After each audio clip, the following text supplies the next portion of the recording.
Pozdrav svima, dobrodošli i dobrodošli u novu epizodu Vjernika za mir podcasta. Danas pričamo o povjerenju, gdje ćemo stići ne znamo, gledamo u našu regiju i sami smo se pitali kako ćemo odgovoriti na ovu temu i što ćemo reći, pa evo opet smo s vama Emir Đidić, Marija Hudak, Oto i Ana Rafaj i Adnan Hasanbegović. I kao što sam rekao, krećemo o povjerenju, pa da ne duljim više, krećemo odmah sa Adnanom Hasanbegovićem koji će prvi reći svoje promišljanje o temi povjerenja. Izvoli, Adnane. Hvala Mihael, pozdrav svima, od mene isto i zahvalan sam što imamo priliku ponovo danas razgovarati o ovome. Čini mi se jednom od najvažnijih tema, inače kroz rad na mirovnom i obrazovanju i izgradnji mira, čini mi se da se povjerenje često povlačilo kao jedna od ključnih tema koja se tiče različitih faktora. Ali ono što mi je danas bitno početi sa tim aktuelnim momentima, vezano i za ovakve situacije u kojima se nalazimo kada su i ove velike turbulencije bile, ne znam, u Americi, globalno i oko pandemije, sve se to nekako meni prelama preko povjerenja. Upravo kada je bilo sada kod nas, recimo, pitanje ovih najbanalniji primjer vakcina, na primjer za koronu, je postalo toliko problem zato što postoji ogromno nepovjerenje i pokret protiv vakcina. Znači u pitanju uopšte da li ćemo moći sad sa ovim stanjem gdje 34% stanovništva da se vakciniše kada bi bilo vakcina.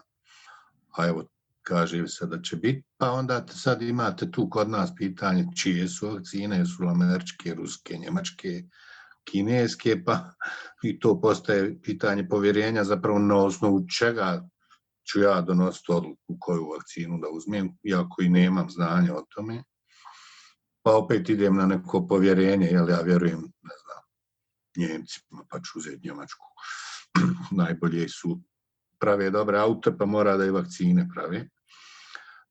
Šta ja znam, hoću da kažem koliko jedna ta globalna sad kakofonija, o tome je već bilo riječi ranije, unijela to jedno nepovjerenje opšte ljudi prema kako institucijama, tom nekom klasičnom informativnim izvorima, institucijama države, naučnim krugovima, sve se pomiješalo i jako utiče puno na ove pokrete društvene, bez obzira na to što na koju se zapravo ljudi sad pozivaju, dobija se tako dojam da ljudi će morati prepušteni sami sebi zapravo da biraju kome će da vjeruju.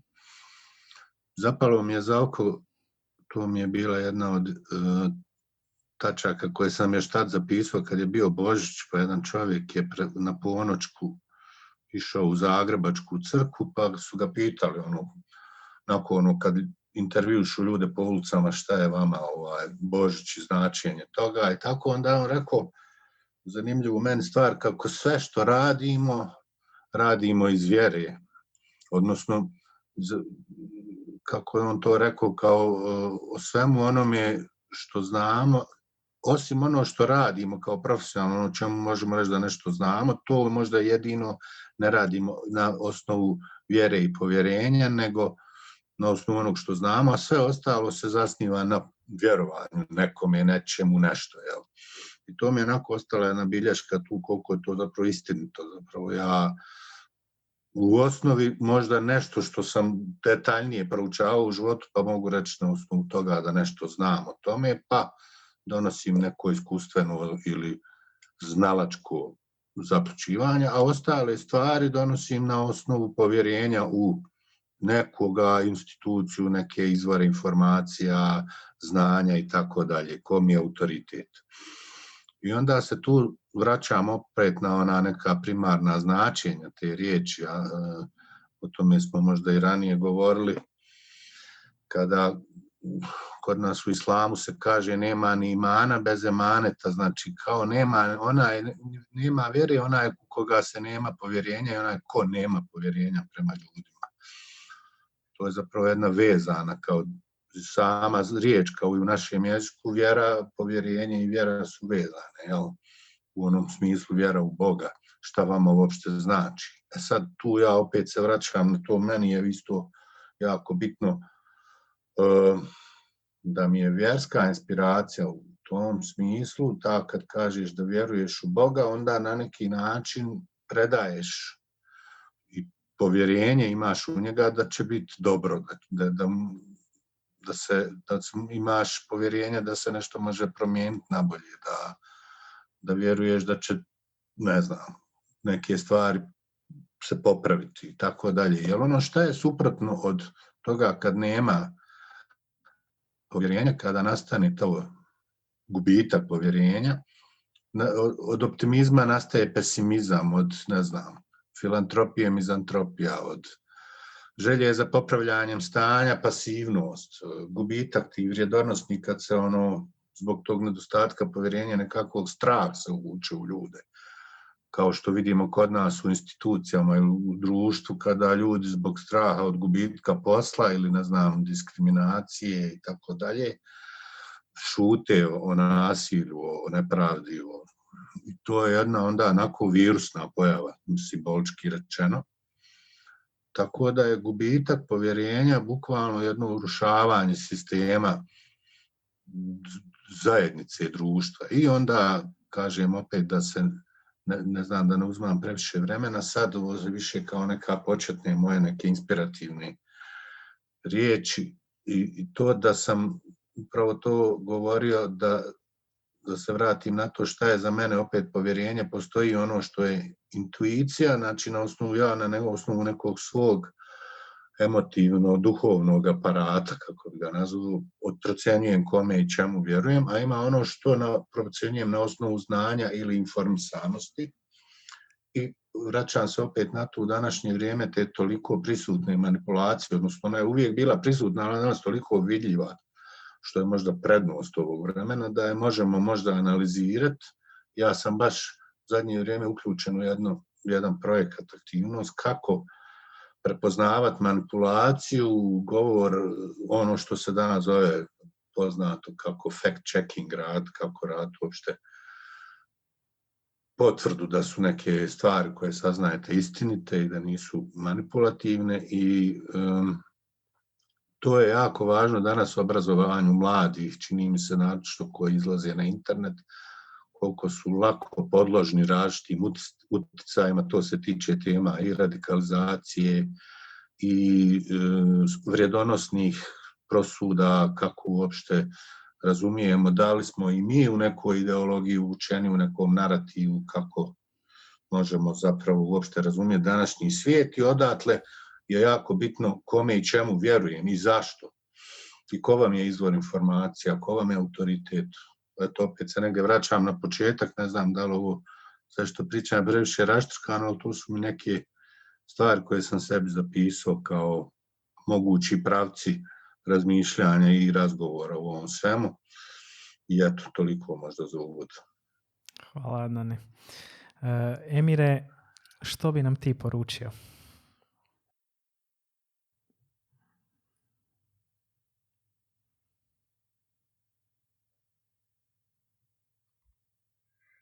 Dobar dan i od mene, Emir Đidić, organizacija Sezam Zenica. Pa povjerenje, naumpao mi je razgovor koji sam imao sa tinejdžerom iz Zenice, čije roditelje znam, koji je prošle godine, ove 2020. Sad jeste, završio srednju školu i uzeo je sebi godinu dana da odmori. Znači, neće studirati, neće ni raditi. Roditelji su mu očigledno, jesu finansijski u mogućnosti da ga izdržavaju. I sad moj razgovor s njim teče otprilike ovako, gdje on meni kaže da što se tiče traženja posla, on apsolutno nije motivisan jer zna da je sve naštimano. zna da znači, apsolutno nema povjerenja da bi se on mogao zaposliti, a odličan je učenik, kako kaže, u neku firmu, u neku organizaciju, u fabriku, gdje god ovo malo posla što ima, zato što on nema nikakvu šansu da prođe.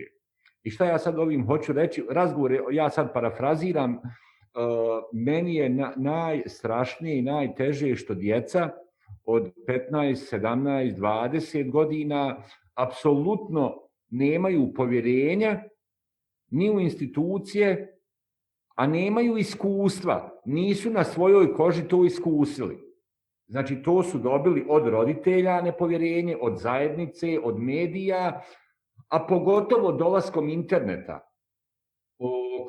gdje ga ozbiljni ljudi iz polja humanističke psihologije počinju nazivati potrebom za internetu. Potrebom za internetom, s čim se ja apsolutno ne slažem, i hoću da kažem, pojavom interneta nek nam je Bog na pomoći. Pa se sad vraćam, kad vratim film unazad, znači ljudi su štedili prije 30 godina radnici novac, taj novac ostao u banci, banka im nije vratila novac, nema povjerenja u banke. Ajmo dalje. Služila se vojska, armija, godinu i po, dvije, poslije ta vojska nije stala na stranu da te zaštiti, nego naprotiv. Na primjer, hoću da kažem, nažalost, povjerenje u institucije je na veoma, veoma niskoj razini. To ima svoje uzroke, naravno, pa se vraćam na priču od dječaka sa početka mog izlaganja. Znači, najveća mi je tuga zato što u ovoj nenormalnosti ovo prihvataju kao normalno. Pa, kao što moj prethodnik Adnan Hasanbegović reče, pogotovo priča sa vakcinama, priča sa respiratorima, priča sa našom zdravstvenom skrbi, je nažalost do te mjere narod je dezavuiran da počinjem vjerovati da neko ima interes da kontinuirano radi na povjerenju, jer time možda ostvaruje neku dobit ili neki profit. Meni su lično povjerenje kao i empatija možda dva termina koja i s aspekta onog osobe koja radi na izgradnju održivog mira, na obrazovanju ljudi, i s aspekta vjere, definitivno povjerenje i empatija su mi dva najizazovnija termina, jer tako su nasušna velika potreba, a toliko nedostaju. I s tim u vezi, zato ovo jeste tako teško raditi. Izazovno, i završit ću s time da na kraju krajeva i vjera nas, da kažem, tjera, motiviše, prosvjetljuje, da opet ne smijemo stati. Da povjerenje trebamo graditi, da trebamo ići ka drugom. Od malih stvari, kaže, čovjek je nosilac Božje odgovornosti i povjerenja, znači namjesnik Božjeg povjerenja i odgovornosti na zemlji. To je ta priča o emanetu. I mali emanet je emanet. Znači, trebamo ići ka drugom i kao i sve, i pozitivne vrijednosti se šire isto kao i negativne. Izbor je na nama. Hvala. Hvala, Emire. Ana, što bi nam ti rekla?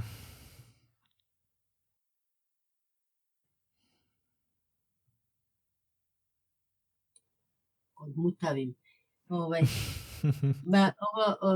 Baš mi je bilo inspirativno slušati i Adnana i Emira, i puno toga mi je onako odzvonilo kao nešto meni jako blisko.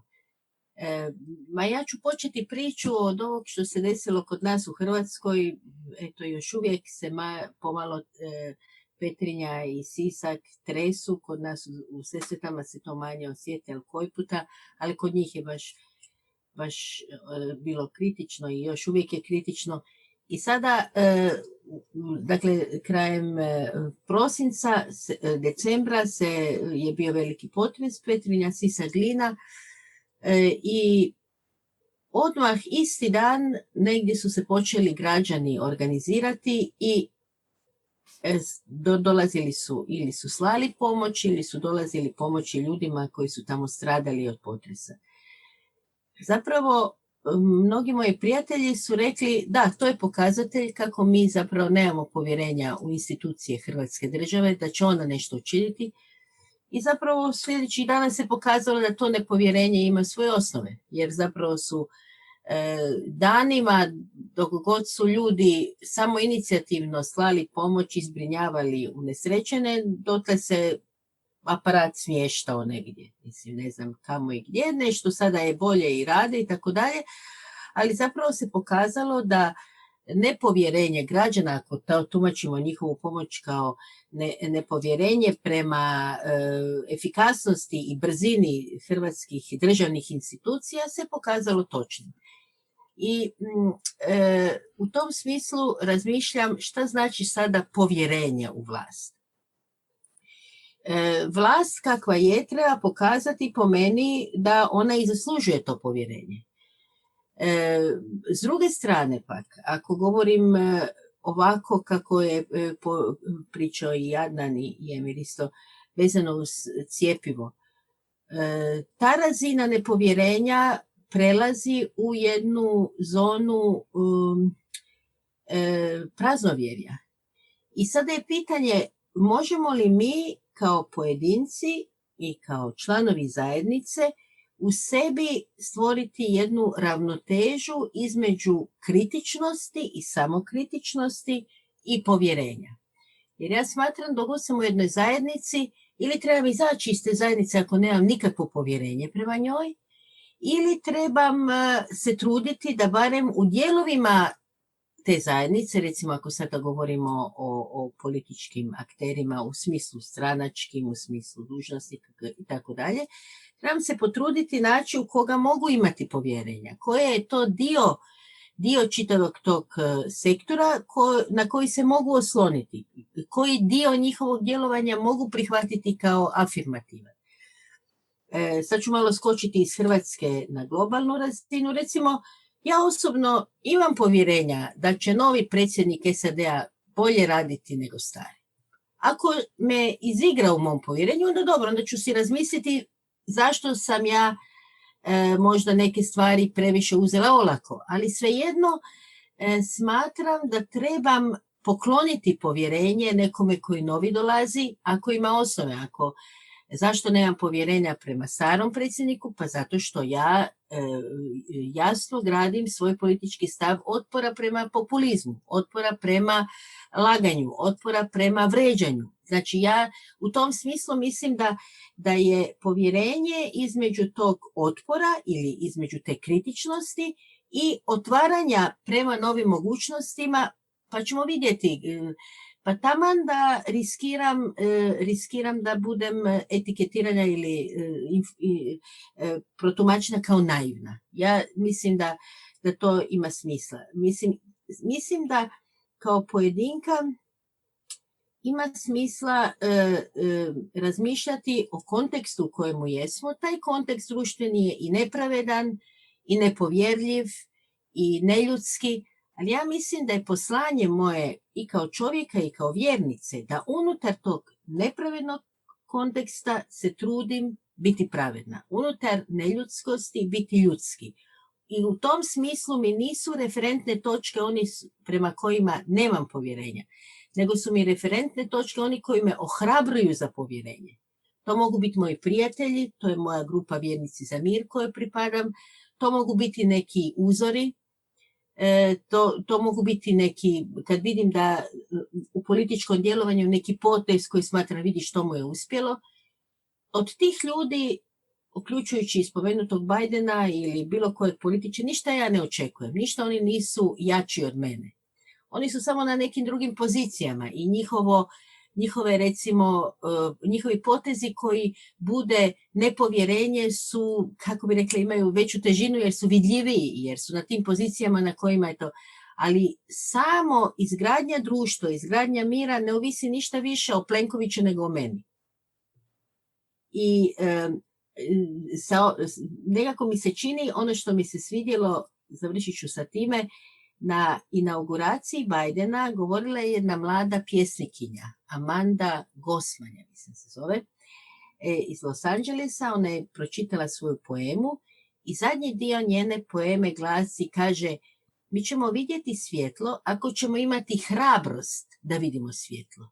I ako ćemo imati hrabrost da sami budemo svjetlo. I zapravo meni je za povjerenje ključna riječ upravo ta hrabrost. I kao mi za izgradnju mira. Hrabrost, a mislim da kao vjernica imam resurse za hrabrost u svojoj vjeri. Da se imam na koga osloniti, da se imam na koji, kako bi rekla, neke paradigme osloniti, na nešto se osloniti. I kada sam sama, nisam sama. Imam oko sebe ljude koji isto traže i smatram da život zajednice bez povjerenja bi bio, ne mogu si zamisliti to, više bih tipovala, kako bi rekla, više bih stavila naglasak na tome riskirati, odnosno imati hrabrost za povjerenje. Hvala, Ana. Oto, evo, prelazimo odmah na tebe.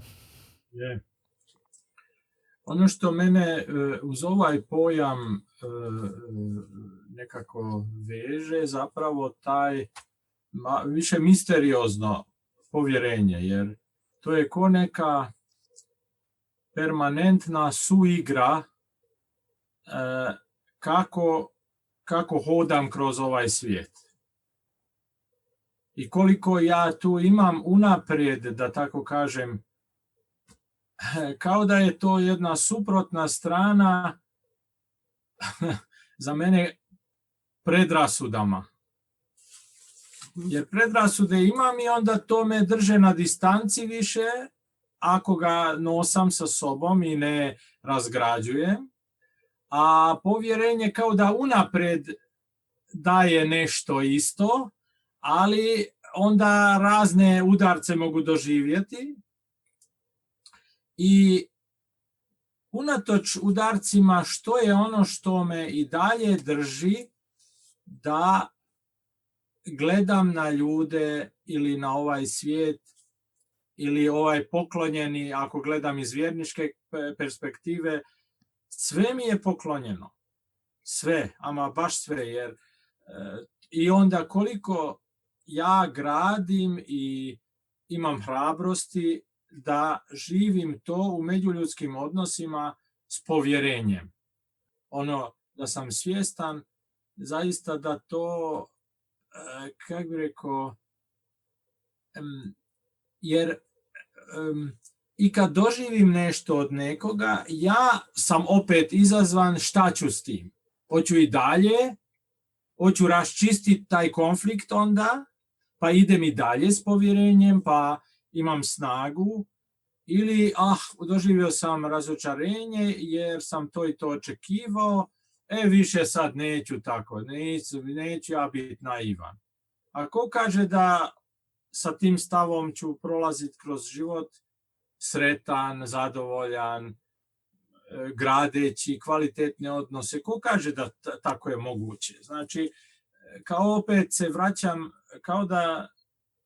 kao da sve ovisi o meni na neki način, u smislu te spremnosti na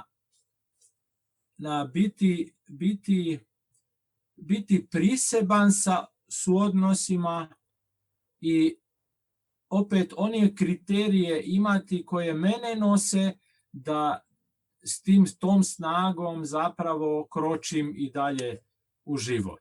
Da to crpim snagu iz suodnosa koje su lijepi, iz knjige koje čitam, koje me izgrađuju, iz promatranja koji mi daje snage da idem dalje. Hvala, Oto. Marija, izvoli. Evo, sad i ja. Kao što sam na početku već rekla, da nisam baš, ne mogu reći da se nisam pripremila sad za ovaj razgovor, ali mogu vam reći da sam dosta razmišljala da li da se uključim sad u ovaj dijalog, jer nisam baš sigurna da imam nešto posebno novo reći u vezi tog pojma poverenja, samog pojma poverenje. A normalno da nam je poverenje svima jako bitno i osobno, a i svima nama kao grupi, jel? Tako da je to vrlo, vrlo važna stvar u svima nama. I onda sam se ipak odlučila da učestvujem u ovom podcastu, jel, snimanju podcasta, pošto i sam akt tog, kako da kažem, da se uključim u taj dijalog i stvarna komunikacija samo doprinosi tom poverenju, jel da? Svi znamo da je to osnovna neka definicija kako se gradi poverenje, pa sam mislila da, eto, barem u tom nekom smislu doprinesem ovoj našoj današnjoj temi. A u stvari, već sam isto tako na početku rekla, dok se još nismo ni svi uključili, malo smo pričali da smo zbunjeni, pa ja jesam zbunjena ovih dana svim ovim događajima što se dešavaju kod nas, a i ne samo kod nas, nego u svim našim okruženjima. Jel, dobro, COVID je tu, pa je tu, i vakcina već, i sve to na mene deluje nekako zbunjujuće. Znači, a mogu reći da to ima veze sa poverenjem, jel? Jer mi se sad tu stavljamo u neku poziciju da donosimo neke bitne odluke, jel? A te odluke se normalno mogu definisati nekim poverenjem u nešto, kao i sama ta vakcina ili već ne znam ni ja. Pa evo, kod nas je pokrenula i ta afera oko silovanja nekih mladih glumica, što se verovatno rasprostranilo i u vašim okruženjima, jer to je lančana reakcija. Dosta da je jedna devojka probila led i sad to ide lančano. Svi se prijavljuju i govore svoja neprijatna iskustva. Pa eto sad,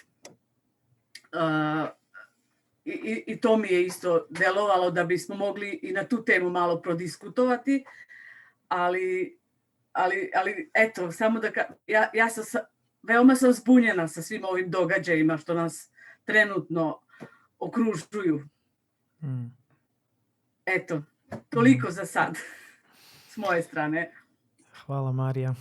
Evo, slušam vas sve i u principu imam možda i ja potrebu malo nešto reći što mi dolazi, a to je da u biti ima toliko, i dok slušam vas, ima toliko slojeva toga koji čine taj i doprinose tom jednoj poteškoći vjerovati i imati povjerenja. Ne znam, od medija preko društvenih mreža gdje se šire različite informacije, do otežavanja toga da i sami političari koriste te neke informacije kako bi ih proslijedili dalje i uvjeravaju ljude u istinitost svojih izjava. Međutim, ono što je meni zastrašujuće je da ja smatram da mi trebamo biti u društvu koje treba izraziti svoju kritiku. Međutim, ne znam koliko to sama kritika, da imamo samo kritični stav, doprinosi povjerenju ako istovremeno i ne prepoznajemo drugu stranu priče, a to je da možda neki ljudi ipak nešto i naprave što možemo cijeniti. Čak ti isti ljudi s kojima se ne slažemo, nismo spremni prepoznati neke dijelove priče koje su možda dobro odrađene. I jako smo usredotočeni upravo na taj dio koji nam se ne sviđa ili s kojim se nikako ne slažemo. I pitam se kako na taj način zapravo možemo izgraditi povjerenje, jer baš onda se dešava i ovo što si ti, Oto, spomenuo vezano uz kao lakše nam je u biti ući u nepovjerenje, da ne budemo razočarani, nego dati nekome povjerenje pa onda biti razočarani, ali poteškoća je što mi niti ne prepoznajemo potencijal, jer unaprijed vidimo i prepoznajemo i kao da smo usredotočeni samo na ono što je negativno. I ne kažem da tog negativnog nema, ali pitanje mi je koliko kao društvo možemo razvijati i graditi povjerenje ako nema i tog drugog dijela da prepoznamo i neke dobre stvari koje se događaju. Evo, nedavno sam u principu snimao podcast o temi je li naš svijet bolji svijet ili je lošiji, jer toliko često čujemo koliko nikad nije bilo tako strašno kao sada. Međutim, kad pogledamo sve statistike, od toga koliko se ljudi danas školuju, koliko ljudi zarađuju, koliko ima siromašnih na svijetu, koliko ljudi umiru, koji je prosjek godina, koliko ljudi ima pristup struji, koliko ljudi, znači razne teme, aspekte kada gledamo, slika ovog svijeta nikad nije bila bolja, bez obzira što imamo daleko veći broj ljudi, a u principu smo usredotočeni prema tom negativnom i prema tom nekom apokaliptičnoj slici svijeta, kao i samim time što broj ljudi na ovom svijetu raste i vidimo neku apokalipsu gdje ćemo se sami u biti uništiti ovaj svijet jer će nas biti previše, mada i tu sve brojke ukazuju da taj broj stagnira i da će stagnirati i dalje. Naravno, kad radimo i na tome da siromaštvo nestaje u ovom svijetu i što je manje siromaštva, manje je ljudi, ali ljudi i duže žive. Tako da ja mislim da ima puno temelja i slažem se sa tobom, Ana, kad si rekla da je u biti povjerenje temelj i zaista je temelj. U biti nijedno društvo ne bi funkcioniralo bez povjerenja. Mi moramo imati određenu dozu povjerenja da šaljemo našu djecu u školu, mi ćemo i pogledati vijesti i imamo putovnice, većina nas ne živi u šumi, totalno se odvajamo od svega. Znači neku dozu povjerenja mi uvijek imamo. Pitanje je kako možemo izgraditi više povjerenja i tu bi negdje pozvao vas, malo bi možda drugačije nego što smo do sada snimali u podcastima gdje sam ja postavljao pitanja, nego bi vas jednostavno pozvao, Ana, ti si rekla da si inspirirana sa ovime što si čula, pa da možda s obzirom na to što ste čuli jedni od drugih, što biste sada rekli, komentirali, dodali, s čime se slažete, što vam je bilo važno čuti u ovome što ste čuli i evo vidim Oto se javlja, pa Oto izvoli. Da. Pa ja se slažem s tobom sa ovim koju perspektivu izabirem da promatram stvari oko mene, s kojim naglascima i tako. Ono što mene zabrinjava je da zapravo, ja ne bih rekao to samo kritički ili samo tako gledam na svijet i tako, zabrinjava me recimo da kad se otkrivaju ovake nepogode, da tako kažem, najblaže, kao što je ovaj slučaj sa, ne znam,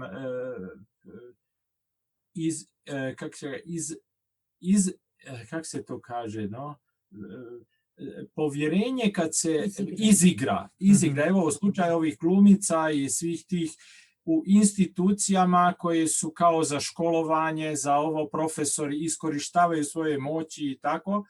Ja tu, ono što me zabrinjava je zapravo da te žene toliko godina su šutile i sad hvala Bogu da su izašle s tim. Hoću reći, koje to tragove ostavlja u tim konkretnim ljudima takvi događaji? Mislim, bilo je i prije, još više prije nije se toliko pričalo, i razne i sa djecom unutar katoličke crkve ili drugim institucijama koje se i baš izigralo povjerenje ljudi u te predođbe da ti ljudi će, školovani su ovo ono i znači oni će koristiti svoju moć za podupiranje znanja tim novim studenticama ili studentima ili toj djeci koje dolaze tu s povjerenjem će biti podržani u duhovnom smislu i tako, a ne to. I sad, to kad se otkriva, kao i ovdje za političare, a vi nas non stop napadate. Crkva kad kažeš nešto, joj, crkva se uvijek napada, opet se diže komunizam. Znaš, kako bi rekao, kako da mi se uhvatimo u zajedničko kolo rješavanje problema, a ne nemoj ti meni ništa reći. Nego kako da vidimo, aha, čujem što govorite, da, vidimo da je to veliki problem, ajmo kako ćemo. Mi imamo ovu rješenje jer smo na poziciji moći, ali koje vi imate i tako. Kao da to meni fali, da nemamo jednu svjesnost o tome da mi trebamo riješiti problem, a ne joj, kuda osobno me napada, mislim, ili obrnuto, da ja sad trebam osobno napadat da bi se on maknuo da jedan sposobni dođe na to mjesto, ali nikako da uhvatimo što je problem, razumiješ, da to iskorištavanje moći, pozicije moći je nedopustivo, da to se treba školovati u studiju ili nešto, da ti imaš integritet drugog čovjeka nedodirljiv je. Ako kaže nešto ne, to je ne. Ako kaže da, to je da. I tako, kako bih rekao, i jačat tako, jer tu se, to mislim da znači na povjerenje da to želimo riješiti problem. Adnan, pa onda Ana.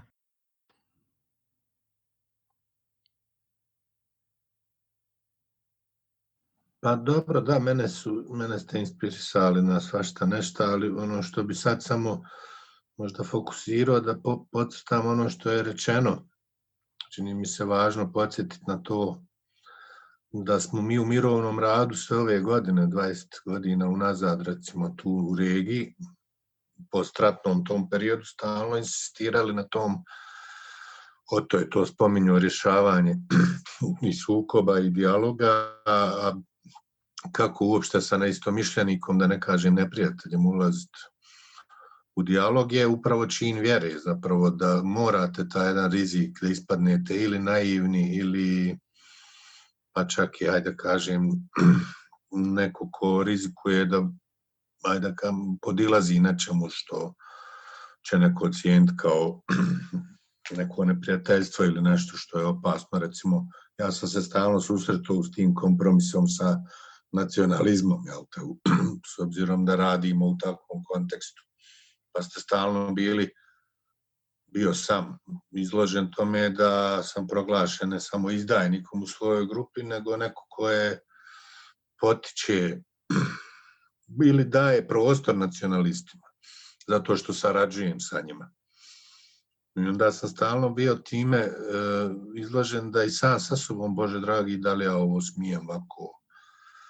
I tamo mi je stalno taj čin povjerenja, taj čin vjere, da tako kažem, da to ima smisla, da se da prostor tim ljudima za promjenu, recimo ako neko stoji na pozicijama nacionalizma ili ne znam ti čega, nečeg s čim se ja ne slažem.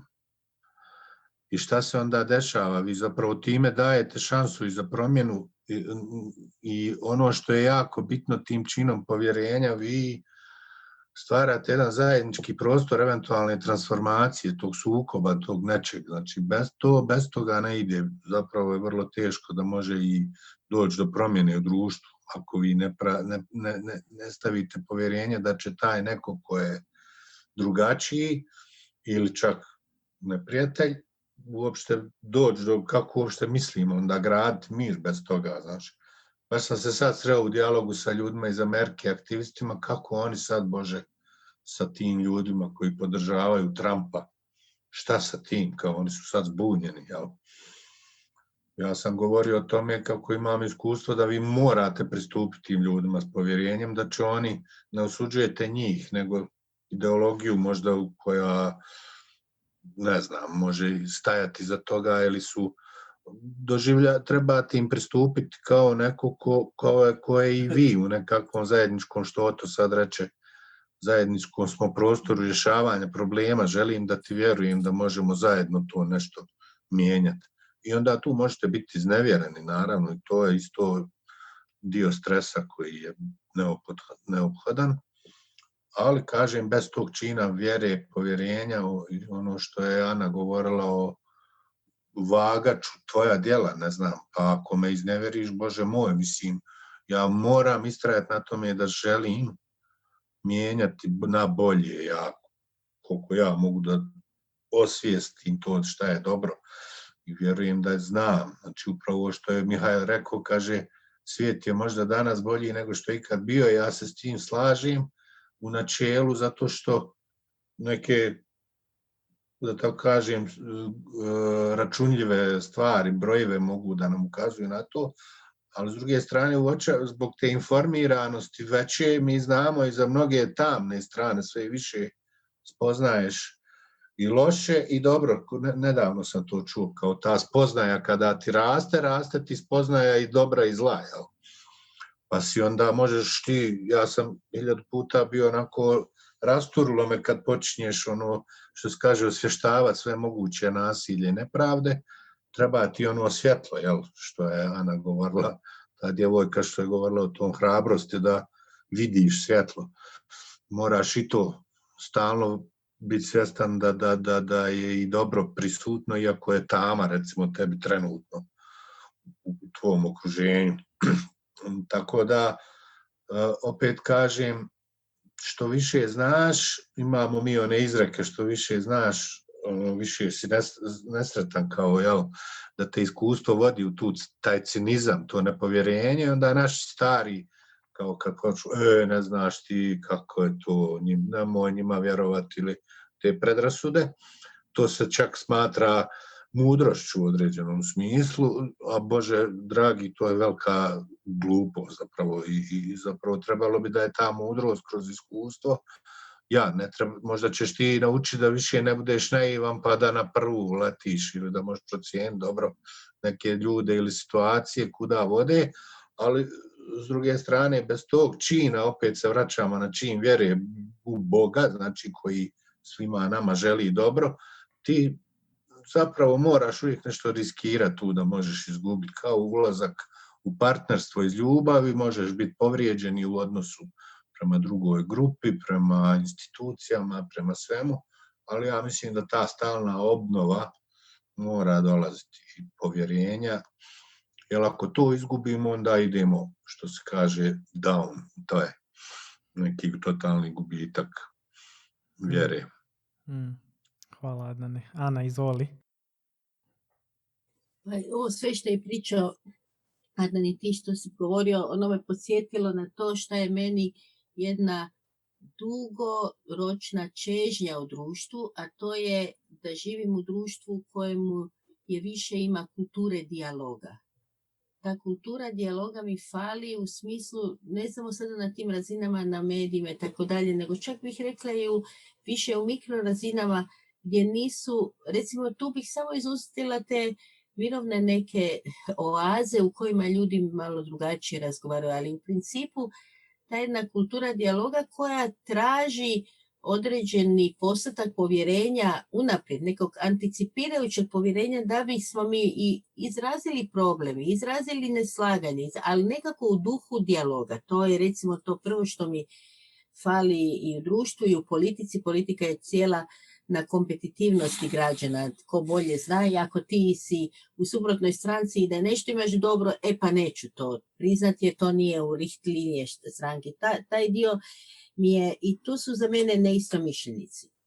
Ja kulturu dijaloga razlikujem od, kako bi rekla, prokazivanja kriminala. A to je ono što mi u društvu imamo.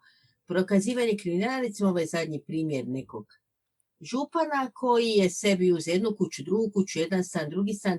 Tu mislim da treba biti čvrst. Radi toga što ono što nama fali u društvu, to je da ti slučajevi imaju svoju završnicu.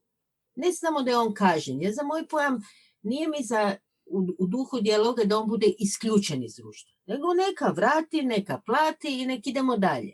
Mene smeta to isto u javnosti način razmišljanja gdje onaj koji nešto krivo napravi, vidiš on je crn, a mi smo pravi. To ne vodi po meni kulturi mira, kulturi dijaloga.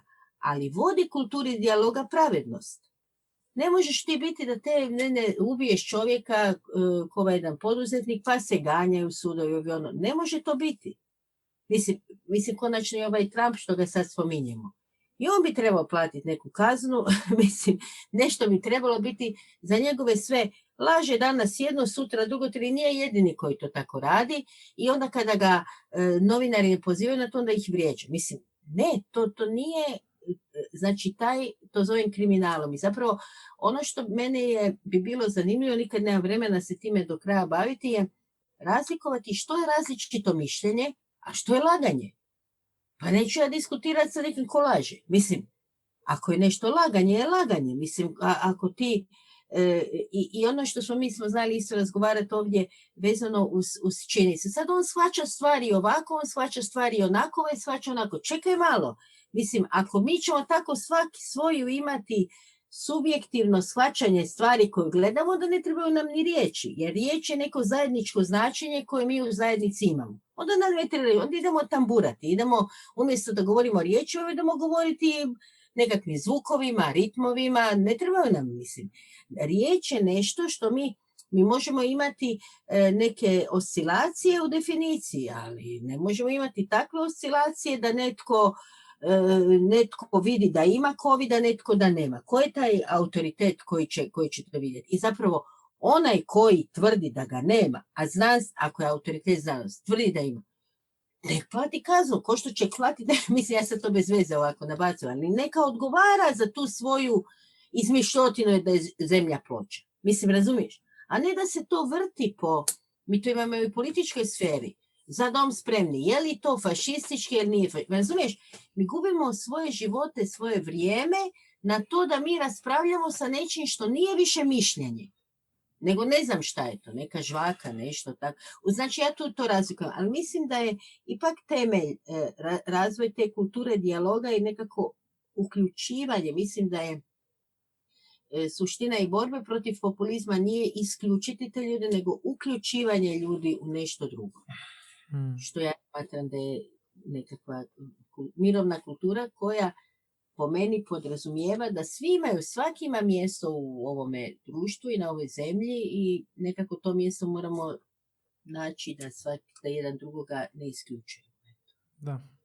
Ja bih svakako rekao da je povjerenje odnos i koliko god ja trebam dati nekome povjerenje, ali imam i odgovornost za gradnju povjerenja drugih prema meni. I to se odnosi na sve, tu se svakako slažem.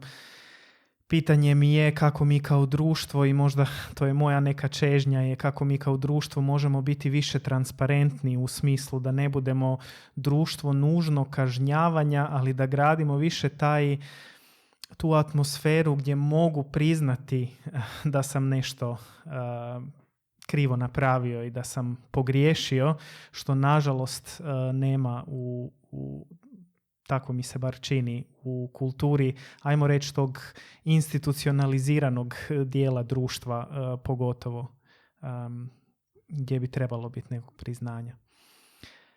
Da li netko još nešto ima za reći? Adnane, izvoli.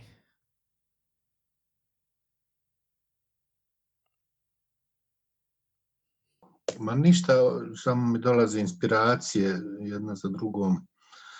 Ovo što Ana kaže, činjenice, razgovor, laž, to je jako klizavo bilo sve ove godine. Ja sjećam 90. poslije rata da smo imali stanje opšteg neprijateljskih zajednica koje su imale svoje istine. To je danas opcija koja se barata u suočavanju s prošlošću u Bosni i tako. Svaki kao narod ima svoju istinu, jel? Pogled na rat, tumačenje i tako dalje.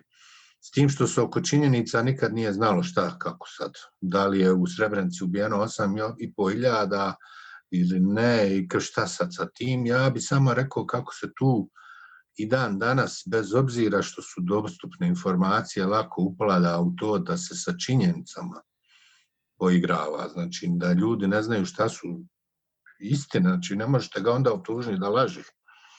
Ako vam neko kaže nije bio genocid u Srebrenici, znači on, ako zna šta je bilo i kako i odvago je sve, onda možda možete govoriti, ali on je uvijek u sferima izmanipuliranog pojedinca.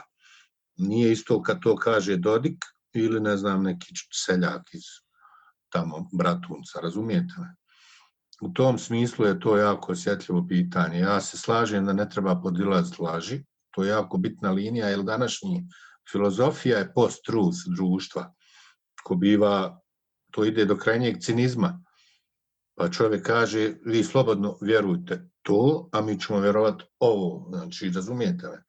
I to je onaj kuršlus, gdje onda nema više dijaloga, što kaže Ana, ajmo tamburat, onda svak će svoju pjesmu neko pali, nema veze, razumiješ? Onda ćemo živjeti u nekoj iluziji, jedni pored drugih, što je rečeno. I to je jako, ako išta modernitet donio je mogućnost da istražujete.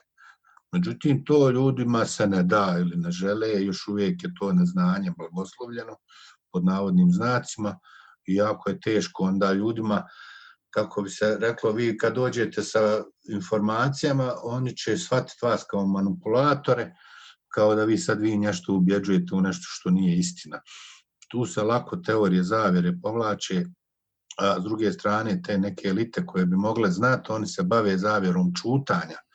To je problem naše kulture, koza nostre, mafije, takozvane, gdje se drže skrivene informacije i ljude u crkvi se krije ili u vjerskoj zajednici, neće da se izađe sa sramotom. To je jednostavno tako napravljeno, da se štite kao naši članovi. I to je onda vodi vas u ovo što se ove djevojke govore sad i o silovanju. Neće se pričat o tim silovanjima, zato što je to naravno ne samo sramotan, nego urušava autoritet neke institucije i onda se po tim ženama naravno opali najlakše. One kao žrtve nek šute i čak što više budu osromačene kad izađu vani da svjedoče, i sudstvo je tu katastrofalno. Mislim, jako je teško uopšte nositi se sa tim. To otvara niz drugih pitanja i samo to hoću da kažem.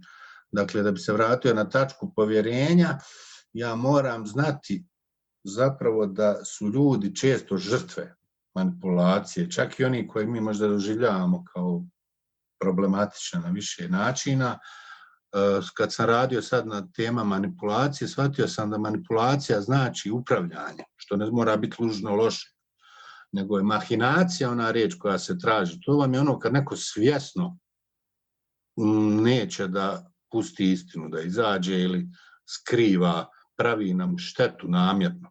A manipulacija može biti iz neznanja urađena, pa neko vam, ajde kažem, braneći neku svoju poziciju, slaže, a i da ne zna, ajde kažem, pa onda mu nije ni za zamjer toliko. I tu su te granice gdje ja sam sebi dozvoljavao da se upuštam kada vidim neko da ima, što mi kažemo, zao nijet, lošu namjeru.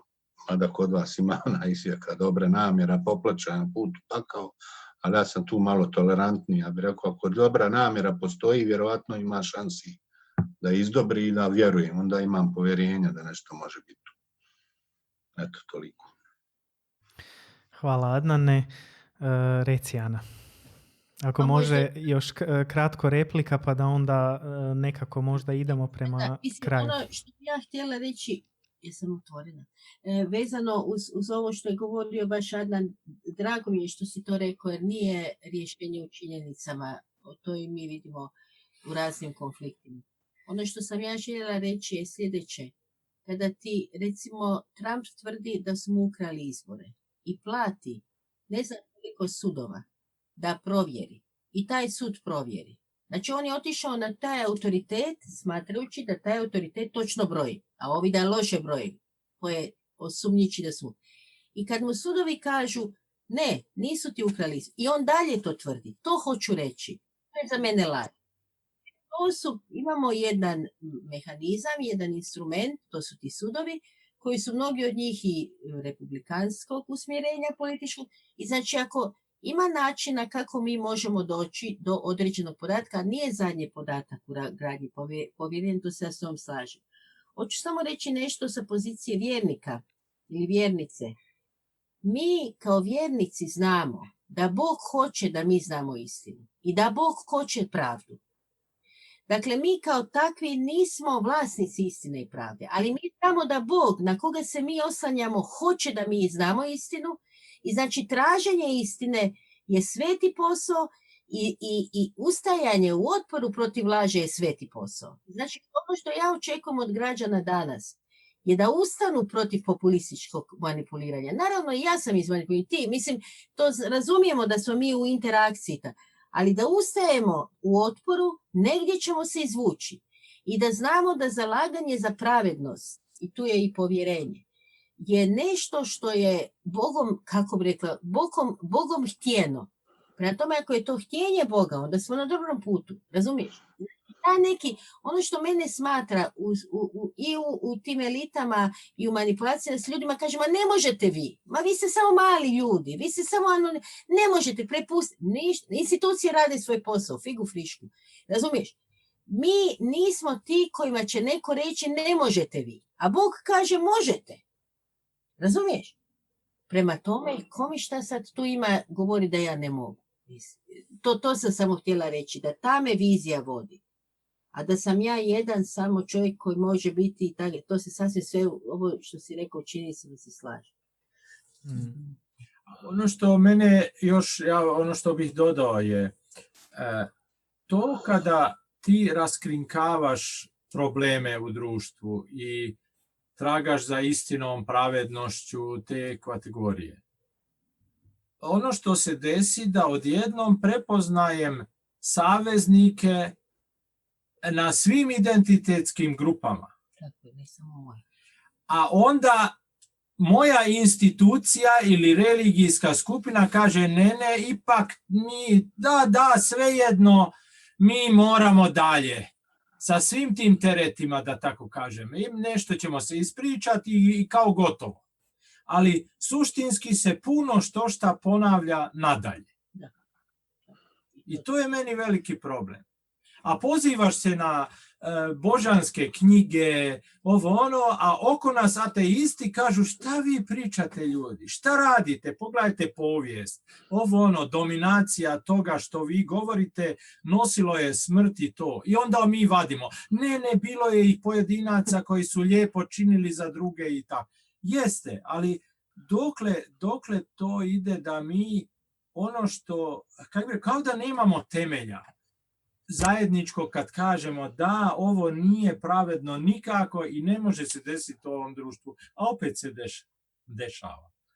I tu naletavajući, a opet otkud crpim snagu ako imam povjerenja imam s ljudima, koji ne bih rekao samo jednoumlje, istomišljenici moji, pa onda samo to prati. Nego trudim se, kako zalagati se za boljitak bez obzira na te identitetske predznake. Nego da zajednički identitetski predznak je čovjek ili muškarac i žena ili ne znam, humanost ili ne znam, eto. I kako izdržati na tom putu, to je meni, eto, trebam se dobro sabrati iznova. Evo, približavamo se kraju, međutim, htio bi prije nego što završimo, ipak pokušati dati neku ideju ljudima koji gledaju ovo, što mogu napraviti. Da li imate neku ideju, neku poruku za ljude, nešto konkretno što im može dati neku nadu, odnosno izvući ih iz te bespomoćnosti, nas sve izvući iz te bespomoćnosti kada gledamo oko sebe i vidimo koliko manjka povjerenja. Što mogu napraviti ja kao običan smrtnik u tom društvu da u biti gradim i doprinosim društvu koje je društvo povjerenja?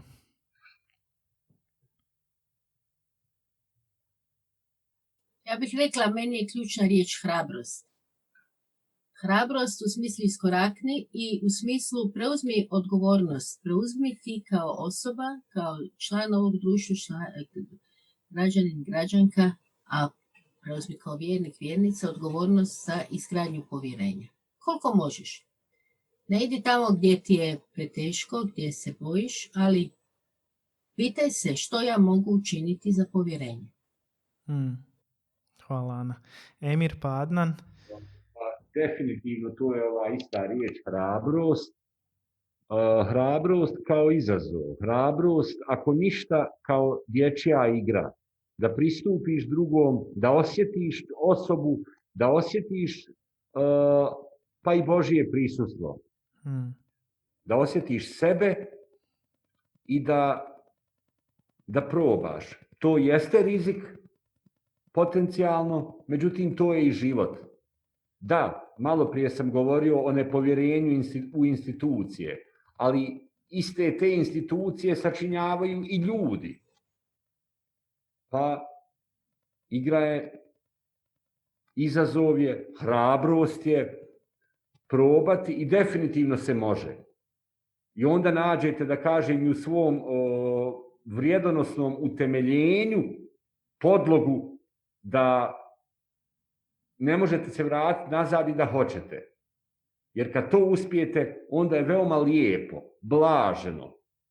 Osjećate se ugodnije. Hvala, Emire. Adnane? Ja bih rekao da ono što sam osvijestio kroz mirovno, ajde kažem, obrazovanje prije svega, da ne kažem samo i taj djelovanje, je da jako puno čovjek uči kada radi na tome što kažete vi sad, kad ima hrabrost da iskorakne iz neke vlastite komfort zone, tog nečeg, na toj naviknute obrazce, na biti samo u svojoj grupi, zajednici, kada izađete u dijalog i onda odjednom osvijestite taj jedan međuprostor da postoji. Ja sam to stvarno doživio, odnosno kao nešto što je realno fizičko, ali i metafizičko stanje, kad se nađete između tih interaktivnih grupa u kojima se krećemo, shvatite da svijet dosta funkcionira na tim obrascima ideoloških grupa, narativnih. To jako može skratiti put. Ja sam sad radio par seminara, webinara do duše, sa ljudima kada smo kratko onako prošli kroz te koje sve prepoznajem ideologije u svom društvu i onda smo vrlo lako nekako su ljudi to razumjeli, mogli su da izađu, pogledaju šta se dešava oko njih bukvalno. I to mislim da učenje generalno neko u značenju učenja kao sticanja znanja može pomoći da razumijemo šta se dešava u društvu oko nas, koliko toliko, naravno nikad mi nemamo apsolutno neku superiorno znanje, to je naravno nama vjernicima i najjasnije bi trebalo biti, jel? Ali ono što možemo je da razumijemo koji su sve procesi dešavaju, koje su prisutne ideologije i to zapravo može pomoći da se snađemo u onome što se dešava u pozitivnom ovom smislu, da nije beznadežno, da postoje, što se kaže, mogućnosti traganja za istinu, ovo što je Ana spomenula, znači nije to baš sve tako previjeno sad nekom nespoznajnom, bar u tom nekom najosnovnijem smislu mogućnosti saznavanja i šta se dešava. Hvala, Adnane. Mogu ja još, ono što meni se čini pored hrabrosti, meni se sviđa ta smjernica imati hrabrost. Ja bi još dodao prisebnost. Da prepoznajem zbog čega se ja odlučujem za iskorake povjerenja, zbog čega se zatvaram ako se to ne desi i da to tragam kod sebe zapravo kako ću izaći na kraj sa tim ako sam nešto doživio što mi nije išlo u tom smjeru povjerenja ili tako. Da vidim želim ja, koliko ja želim još ulagati i tako. Da sam ja u tom smislu priseban da vidim vlastitu odgovornost u tom suodnosu. I da to izaberem gdje ću, kako ću i to. A ne druge okrivljivati, joj, oni su me razočarali, oni su me iznevjerili, oni su me ovo ono. Ne, nego desilo se to i to i kako ću ja dalje s tim. Budimo odgovorni. Da se malo vratimo na prvu temu. povjerenje i odgovornost su baš povezani. Da. To kod u arapskom emanet je znači i odgovornost i povjerenje. Ja bi se isto složila sa tom rečju hrabrost, ili ja bi još dodala i ohrabrenje, što znači da evo stvarna komunikacija nas i ohrabruje u tom i pomaže u izgradnji tog poverenja. Hvala vam svima. Evo danas tu završavamo sa našom temom povjerenja. Čuli ste budimo hrabri, zapravo čuli smo i mi. Budimo hrabri dati povjerenje, a i preuzeti odgovornost vlastitu i učiniti sve što možemo da poklonimo povjerenje, a i da drugi mogu imati povjerenja u nas. Hvala vam svima što ste bili ponovno s nama. Ako bude nekakvih linkova važnih koje mislimo da bi vam mogli pomoći ili dati neke dodatne informacije, možete ih pronaći u opisu ovog podcasta.